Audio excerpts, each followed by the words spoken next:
Hi, I'm Hannah Papako, and I'm going to be talking about relationship norms and how they've changed in the last few years. So, we're a very fast paced society and we're really big multitaskers. So, we've started to not have time to create relationships the way that we used to. Other than relationships, the structure of the family is changing as well. Divorce is more common, and custody battles are starting to become a very common thing as well, whether we're talking with friends about couples or seeing on the TV through celebrities. It's starting to become a more talked about issue. So it's everywhere. So it's becoming somewhat more accepted. Um, Overall, relationships are changing in ways that we wouldn't have imagined. Homosexual couples and families are more common. The structure of heterosexual couples is changing. Technology has become a very big thing in our society nowadays, and it's really taking over how we live, and that's also a main reason why we're becoming so fast paced, is that we have so much access to all of this information. And lastly, the family dynamic has also changed immensely. A traditional family that you would say 20 years ago, with a mom and dad and happy kids, it's a lot different than it was then to what it is now. So, starting off, homosexual couples are starting to become more common in our society. I know that growing up in this generation, it's been very common to see same sex couples where when my parents would be growing up, that wasn't common. And I know that my parents have told me, you really didn't see it. A lot of people weren't as open to coming out as that they are now. So Gary J wrote an article about LGBT individuals and same-sex couples, and he wrote that as many as 2 million to 3.7 million kids in the U.S. under the age of 18 have a gay, lesbian, bi, transgender parent, at least one of them, or they're being raised by same-sex couples. So just those numbers alone kind of surprised me as, wow, there's a lot of people in our country that are being raised or have kids and they are in a homosexual relationship, which I think is pretty awesome, and the fact that it's becoming so accepted in our society that it's okay to love who you want to love, if we put it in those terms, even though it still is difficult for people to come out about their sexuality. There are still some good things that come with same-sex couples, and one is that they're choosing to adopt kids, which is a great thing because our adoption rates have actually grown over 30% within the last 5 years. So with people coming out and being more open about their sexuality, they want to create these families, which leads them to adoption, which has helped out our society a lot and helped out a lot of kids in need. So aside from homosexual couples, heterosexual couples, and the concept of them and the ideas of them are also changing as well.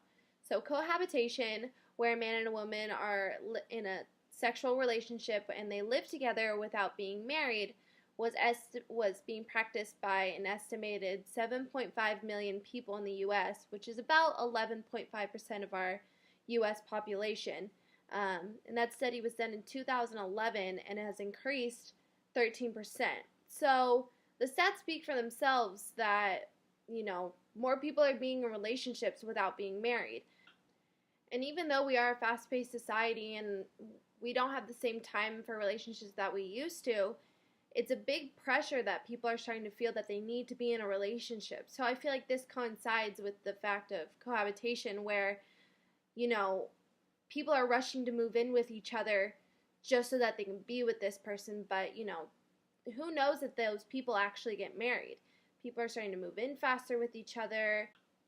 Other than couples, in 2010, there were 99.6 million unmarried individuals over the age of 18 living in the U.S., which accounts for 44% of our adult population, which is kind of staggering that almost half of our population wasn't married.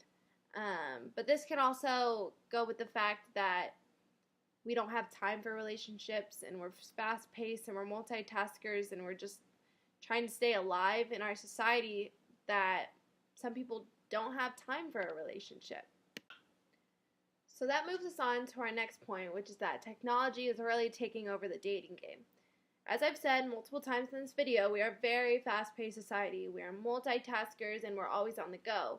So if we're working all the time, trying to stay afloat, we're surrounded by the same people, which means, we aren't open to so many new people that we can possibly date, which is where we're turning to technology to help us out with that. Dating apps are becoming a very popular thing, whether it's Tinder, Plenty of Fish, and that's just to name a few of them. Traditional dating is somewhat non-existent now. Other apps, social media apps such as Twitter, Instagram, Facebook, it's helping us expand our network of people that we wouldn't meet face to face. Brianna Smith wrote an article called Tindercationer, where she traveled the world and used the app Tinder to meet new people. So she defined Tindercationer as sleeping around while abroad with the help of the location-based app. She traveled to 3 different countries, and within each one of these countries she met a different man using the app Tinder. So just her article alone, we can see how easy it is to meet new people. Although it might be unsafe at some parts, and you don't know who you can trust nowadays, it still has become an easy way for us to meet people. So now if we move forward to marriage, the concept is changing as well. A nuclear family, where it's a heterosexual couple with 1 or 2 kids living in a single household, it's still common, but divorce is more common, and the family dynamics are changing as well.